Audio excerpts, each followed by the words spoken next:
E aí? E aí? Invertemos o papel e eu que pergunto, qual é a boa do ano? Qual é a boa? Acho que vale a pena comentar nessa época do ano, né? Janeiro, finalzinho de ano, início de ano. O pessoal usa muito para fazer metas, né? Acho que é um tema interessante para a gente discutir um pouco como que a gente faz, e a proposta aí é a gente abrir um pouco como que a gente faz aqui dentro do NK, mas trazer um pouco para a realidade da maior parte dos nossos clientes, de um comércio, de um serviço no geral, né? Acho que tem uma certa diferença em tratar das metas, tratar de orçamento, acho que são coisas um pouco diferentes. A gente inverteu os papéis para roubar o seu caderno, o seu script. Então tá bom. Mas então me diga, o Nicolas é o senhor NK, para quem não conhece ele dessa forma, e ele é os cavalos da nossa carroça. Que horror, né? Falar assim, então parece que a gente é carroça. Que horror. Mas ele é quem puxa a gente pra frente, né? E aí, normalmente, quem estabelece as metas da NK é ele também. E aí eu pergunto, abra a caixa preta da NK e conta, como você estabelece as metas da NK? Olha, tem um racional em termos de metas comerciais, mas acho que antes da gente entrar nisso, é importante deixar claro que aqui na NK, por exemplo, o nosso time de consultoria, ele tem meio que uma meta intrínseca. A meta é todo mês, ele tem que entregar aquele número de fechamentos para aqueles clientes que cada time, né, responde, que cada time gerencia. Então, dentro do time de consultoria, meio que a gente não tem uma meta. A meta é meio que implícita do nosso modelo de negócio mesmo. O que a gente tem é, dependendo da maturidade do consultor, do time, a gente sabe pelo histórico quantos clientes ele consegue atender.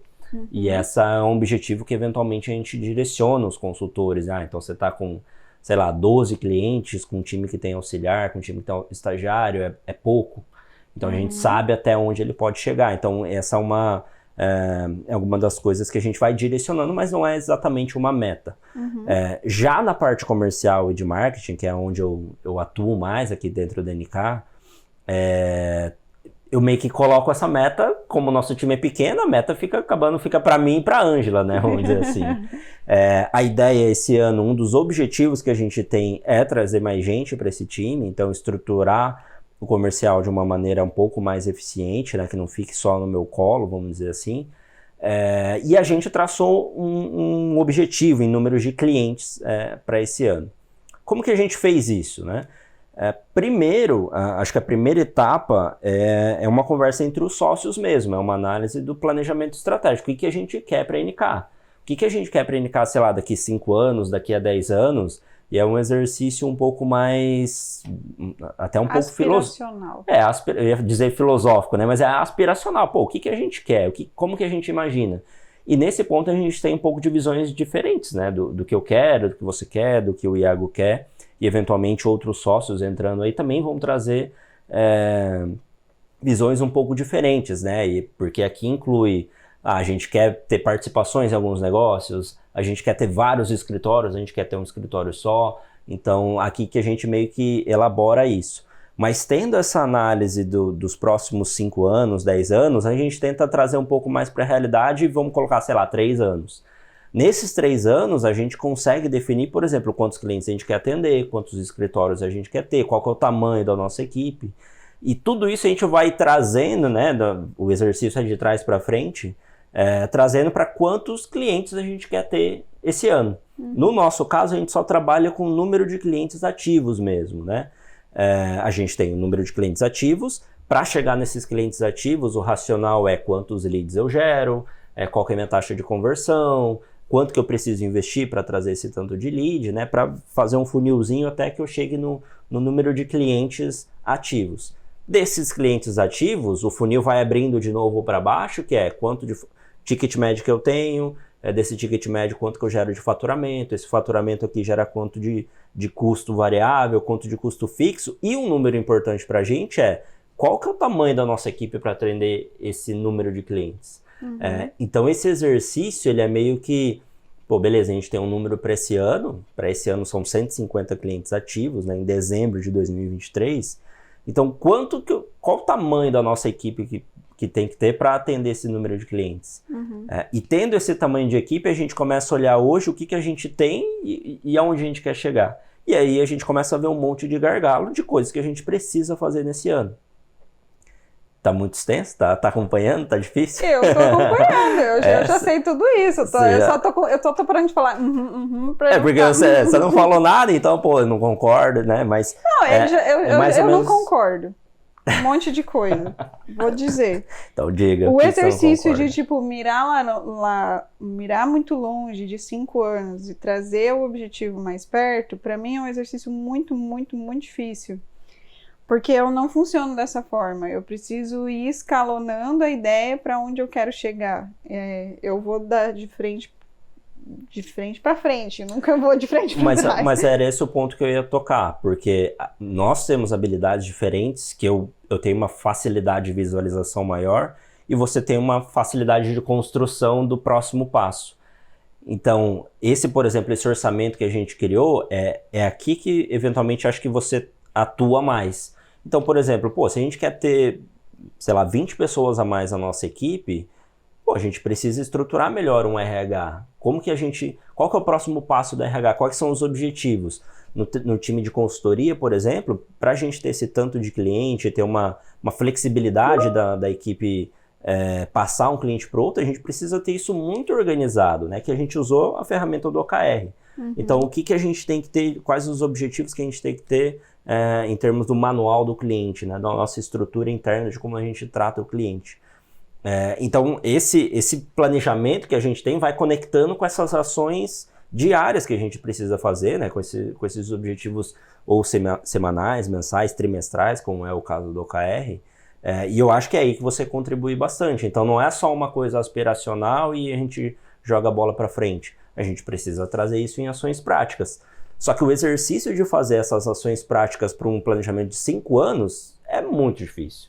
Não tem como fazer, a gente tem que fazer mas o que eu acho difícil não é nem as ações práticas para daqui a 5 anos, é o que eu quero daqui a 5 anos. É isso que eu tenho de dificuldade, porque, por exemplo, se me perguntassem há 5 anos atrás o que eu queria, eu ia falar que eu queria ser uma consultora muito foda e que eu queria ter muitos clientes, mas eu nunca respondi que eu queria ter uma empresa com 20 funcionários e que a gente estivesse atendendo 70 clientes e que nenhum desses clientes fossem meus. Não foi isso que eu respondi, entendeu? Quando a gente começou lá em 2015. Eu queria ter cada vez mais clientes, às vezes clientes com ticket cada vez mais altos, mas sempre serem meus clientes. Então, a dificuldade de você fazer um planejamento tão longo, e 5 anos é um prazo relativamente longo, principalmente para empresas de setores... Para empresas, eu acho que é um período longo, porque muda gestão, muda público, cenário, né? Muda tudo. A dificuldade é você visualizar efetivamente o que você quer. Então, às vezes um exercício que é importante você fazer quando você vai jogar a bola tão lá pra frente é que rotina que eu quero, sabe? Daqui 5 anos. Rotina da minha vida como gestor, sabe? Eu quero ter que gerenciar pessoas ou eu quero estar no operacional? Eu quero estar atendendo clientes ou eu quero, estar de férias? Eu quero poder viajar ou isso ainda não é uma prioridade para mim, entendeu? Então, você pensar às vezes nas coisas mais softs, assim, coisas não tão pesadas, pode ajudar um pouco a construir esse raciocínio. Mas eu ainda, mesmo pensando nisso, tenho dificuldade de pensar na NK daqui a 5 anos. E eu acho que muitas empresas têm a mesma dificuldade. Porque muitos dos empresários não sabem o que querem. E às vezes quando a gente vai tratar metas e a gente está na frente do empresário e a gente fala, tá, mas quanto você quer de lucro? Que é um número. As pessoas às vezes não sabem responder. Eu quero o máximo de lucro possível. Tá, mas infinitos, então... seu faturamento vai ter que ser infinitos vezes 2, sabe? Não dá. Então, de fato, a gente precisa... criar uma noção maior do que você quer como pessoa e aí expandir para a empresa. Acho que é aí que talvez a gente tenha grandes divergências na estrutura dos nossos pensamentos e de nossas vidas, principalmente eu e você como sócio, que eu consigo pensar muito mais na minha vida e estrutura, minha rotina diária, casa, vida, acordei, quero ir trabalhar a pé, essas coisas, e você tem uma dificuldade de pensar na sua vida e uma facilidade maior de pensar na NK. Então, assim, porque a gente vai ter escritório em 5 cidades, né? Tá, como assim? Entendeu? Que 5 cidades são essas? Quantas pessoas a gente vai ter que ter? E aí, nessas conversas, os questionamentos às vezes vêm com, às vezes, um tom de tipo boicote, mas é porque o perfil é completamente diferente, né? O que eu levo em consideração é muito mais a minha rotina. Tá, se eu tiver 5 cidades, eu vou ter que viajar para 5 cidades, quem que vai atender o cliente que vai estar lá? Como que a gente vai pagar essas pessoas? Como que a gente vai treinar essas pessoas? Então, eu não tenho uma facilidade de criar um objetivo sem criar um caminho. Eu preciso do caminho antes do objetivo. O Nicole já tem uma forma de trabalhar completamente diferente. Então, o ano passado a gente estabeleceu uma meta também, que era de 100 clientes, e a gente não atingiu, embora a gente tenha atingido em valor. Praticamente atingido em valor com menos clientes, que foram 70 clientes que a gente fechou ano passado. E esse ano a gente tem a meta de 150 clientes, mas eu quero saber o porquê dos 150. E por que não 155, 160, ou 140, ou 120? É esse racional construído, em quanto a gente consegue investir, quanto a gente consegue treinar nesse período. Então, por exemplo, esse primeiro semestre de 2023, ele vai ser muito focado em treinamento e construção dessa base para absorver esse número de clientes. A gente não consegue atender 200, porque com a estrutura que a gente tem para o salto de 200, a gente teria que estar treinando muito mais gente do que a gente tem hoje. Então, com as posições que a gente tem, pensando que a gente pode trocar uma ou outra posição, abrir mais alguns times e ampliar um pouco a nossa base que pode atender clientes, a gente viu que 150 é possível em 12 meses, por exemplo, né? A ideia não é ter 150 no mês que vem, no final de 2023 a gente estar atendendo 150 clientes ou o equivalente em faturamento. E esse é um ponto importante porque a gente tem um objetivo de número de clientes e um ticket médio.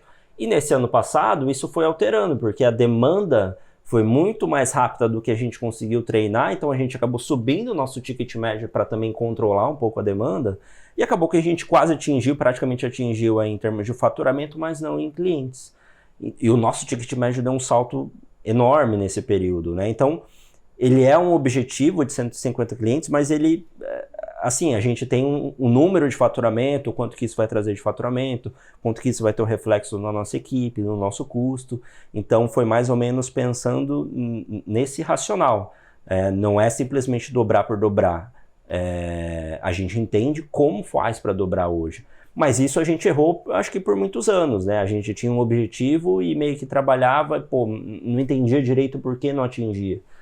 Mas eu acho que a gente errava porque a gente não desmembrava o que significava o objetivo do ano em meses, ou em ações menores, ou em construções de base, que é o que a gente faz hoje. A gente simplesmente tinha a meta e tentava atingir ela, vendendo. Entendeu? E a gente, por exemplo, nem número de venda a gente tinha direito. A gente tem isso nos últimos meses, ou, sei lá, um pouco mais desde do início da pandemia para cá.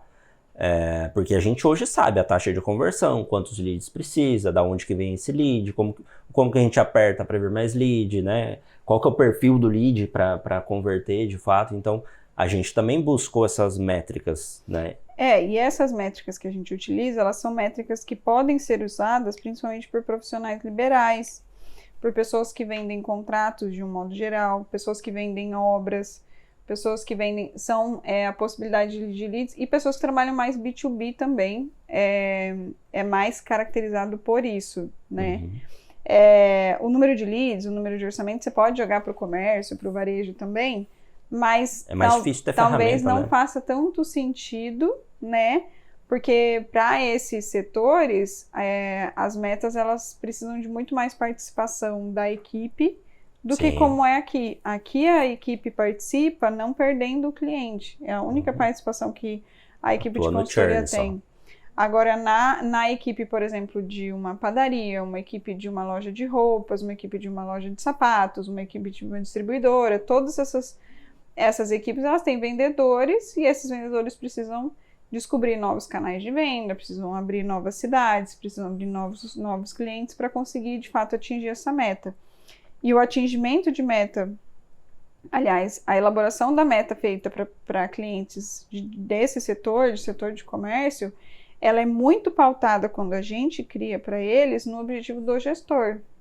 Tipo, como resultado final. Uhum. A gente não leva tanto em consideração o planejamento estratégico da empresa. E a gente não faz isso porque muitas vezes não se tem o planejamento estratégico. E é a partir da meta que às vezes as pessoas elaboram um planejamento estratégico. Não o contrário, faz um planejamento estratégico que decorre uma meta. Mas eu tenho uma meta e aí eu faço um planejamento todo ao redor dele para que eu consiga atingir. Então eu vou posicionar a nossa marca desse jeito, eu vou começar a cobrar mais caro, eu vou fazer tal coisa, vou fazer... Aumentar minha margem. Não vou fazer promoção, né? Tudo isso para conseguir atingir o resultado que ele quer levar para casa, né? E aí é importante para que essas empresas, e até foi um assunto que já tem no podcast de metas do Lucas, que se abra para a equipe o objetivo da meta. Porque senão a equipe não sabe, tá correndo atrás de quê, entendeu? Mas por que é 175 e não é 150, entendeu? Fica difícil de explicar. E para você explicar, você precisa ter uma maturidade dentro da sua equipe, né? E precisa ser justo. A remuneração de quando se trata de metas e que tem bonificações ou comissões envolvidas nisso, é que se as pessoas estiverem ganhando, todo mundo vai ganhar e fica tudo certo, né? Aqui na NK, por exemplo, essa questão de comunicação com a equipe, né? É até um pouco reflexo da nossa cultura a gente estabelecer essa meta. Porque a gente sabe, se a gente não crescer numa determinada velocidade, a gente também acaba perdendo as pessoas. As pessoas aqui têm uma ansiedade de, eu quero crescer, eu quero ganhar mais, e a gente incentiva isso. Só que isso tudo tem que casar com o objetivo macro, né, de para onde que a gente está indo, quantos clientes a gente quer. Então, no nosso caso aqui também tem uma certa exigência, vamos dizer assim, que se a gente não cumprir, que se a gente não crescer, acaba sendo prejudicial para a nossa cultura, né? A gente prega muito isso de crescimento, de desenvolvimento, e não adianta a pessoa lá tá se esforçando, tá estudando, tá fazendo curso, tá aprendendo, tá se desenvolvendo, tá assumindo novas responsabilidades aqui dentro, e a gente chega no final do ano, mas não deu certo, e você vai ficar nessa posição em pelo menos mais 3 anos. Isso frustra muita gente, e a gente, né, corre o risco de perder muita gente se a gente não continuar nesse crescimento. Então também, na forma de comunicar aqui dentro, a gente estabeleceu o número, né? Todo mundo comprou, mas todo mundo sabe que há oportunidades então para crescimento aqui dentro. Não é muito... Eu acho que quando a gente tiver uma equipe comercial um pouco mais formatada aqui dentro, essa comunicação vai ter que ser diferente. Para a equipe comercial que vai estar no front ali com aquisição de clientes, a conversa é um pouco diferente. Mas já para o time de consultoria, que a pessoa entra como auxiliar, quer virar júnior, de júnior para pleno, eventualmente, a comunicação é um pouquinho diferente, né? Meio que casando com o objetivo da pessoa também, né? Aí, tá anotado aqui, nossa preparação para janeiro começou em novembro. Começou. Eu comecei em novembro. Quem começou em novembro? Eu comecei olhando isso em novembro, porque assim, a gente precisava dos dados de 2022, né? Novembro e dezembro de 2022 foi muito atípico, né? Foi bem complicado para empresas do serviço em geral, eleição, Copa do Mundo, confusão toda aí nas ruas, né? Então isso acabou refletindo na parte comercial, então a gente esperou passar esse momento. Mas desde esse final de ano, já analisando todos os números, o que aconteceu nesse ano, o que a gente quer para o ano que vem, a gente começou no ano passado a fazer esse exercício do que é que você quer para a sua vida, como que isso conecta com o NK, eu, você e o Iago. Então, esse início, essas conversas, o ideal é que seja né, no final do ano. Mas a estruturação disso tudo, né, quantos clientes em janeiro, quantos clientes em fevereiro, né, isso tudo a gente fez um pouco no ano passado, mas está reformatando agora. Porque isso tudo vai influenciar o nosso orçamento desse ano. Então, por exemplo, quanto que a gente vai gastar com o marketing? A gente vai gastar o tanto que a gente precisa para atingir aquele número de clientes, né? Então, tudo isso a gente está fazendo agora. Mas as conversas, eu acho que é até um pouco pela nossa agenda, assim, de... Final de ano é batido, né? Bem batido pra gente aqui. Janeiro também é bem difícil. Então acaba que a gente não consegue ter esses momentos, tipo, vários dias parar para resolver isso, para sentar, criar toda a planilha, todo esse funil aí que a gente precisa pro ano. Então acaba que demora mesmo um pouco, mas né, eu já vou levantando algumas informações no final do ano. E dentro da nossa história toda aí de 7 anos, quais são os erros que você acha que a gente cometeu com relação à estipulação de metas? Eu acho que a falta de métrica, né, foi um erro muito grande, era muito aspiracional esse tempo todo, né? Quais que eram as metas que a gente tinha? Não, era de clientes também, mas a gente não sabia exatamente o porquê. E isso a gente acabava, eu acho que, achando um conforto pelo nosso tipo de serviço. Então a gente sempre falou, é uma consultoria financeira, é complicado você bater na porta do cliente e falar que ele acho que você tá quebrado aí e a gente consegue te ajudar. Então a gente sempre se apoiou ou usou isso como uma desculpa para não metrificar tão bem assim o comercial, a geração de leads. Mas nos últimos, desde 2019, eu acho que a gente vem direcionando para isso, né? Trazendo pessoas do marketing, então o marketing está um pouco mais estruturado, a gente já entende como que é o canal de aquisição de clientes, e isso ajudou muito. Então essa falta de métricas, acho que foi um erro muito grande. A gente tinha o objetivo, eu quero dobrar o número de clientes, mas eu nem sei como eu vou fazer isso. Uhum. Eu só gostaria de ter um número de clientes maiores. Tipo, né? lucro infinito. Tipo lucro infinito. Antes, né, nesse período inicial também, a gente tinha mais linhas de negócio, né? Então, o fechamento, que era uma coisa separada dos projetos. Então, a parte de projetos, a gente tentou fazer essa metrificação e não deu muito certo, porque a curva era muito longa. Também o cara tinha que estar no contexto exato para fazer um projeto. É difícil você bater na porta de um cliente, faz uma análise de viabilidade, ou faz um valuation aí para você entender quanto vale. É um pouco mais complexo, então o contexto todo, ele acaba que gerava uma curva da parte comercial muito grande, demorava muito tempo, a gente não entendia exatamente a dor desse cliente. Então essa foi uma dificuldade. Hoje no serviço a gente faz ainda os projetos, só que é um contexto completamente diferente. A gente pega o cara eu sei que vocês fazem e eu gostaria de fazer um valuation da minha empresa. Então tem uma atenção diferente com essa linha de receita. Uhum. Mas já do fechamento do nosso serviço principal, a gente já conhece muito bem as dores. E a gente sabe como resolver essas dores. Então, acho que esse trabalho de métrica e de entender o cliente, a gente errou lá atrás e acho que, sei lá, nos últimos 3, 4 anos aí, a gente vem formatando melhor isso. Né? O que você acha que a gente errou? Eu acho que a gente não dava muita bola pra isso. Eu sei lá, nunca dei muita bola. Foi tipo assim, acho que um dos anos a nossa meta era faturar 1 milhão. É verdade. Daí, vamos faturar 1 milhão. Tá bom. E foi assim mesmo. Mas assim, se a gente fosse fazer hoje, beleza, vamos faturar 1 milhão. Mas aí, 1 milhão significam quantos clientes? Esses clientes significam quantas pessoas? Uhum. Essas pessoas significam, né, tipo, quantos júniores, quantos estagiários, que horas que a gente tem que contratar para daí conseguir bater. Isso a gente não tinha. Não, a gente não tinha. Se a gente fosse fazer hoje, a gente tinha que ter feito, a gente faria sim, dessa forma. Tipo, né? E ainda assim, uma coisa que meu pai sempre fala, não adianta, não importa quanto você fatura, importa quanto sobra. Então, ter uma meta de 1 milhão de faturamento, se eu tivesse um custo de 1,5 milhão, o que ia adiantar, né? Uhum. Então, a gente vê que algumas pessoas são apegadas a grandes números, assim. A gente, quero muito faturar 1 milhão por mês. Tá, mas não adianta se você tem mais custo do que isso.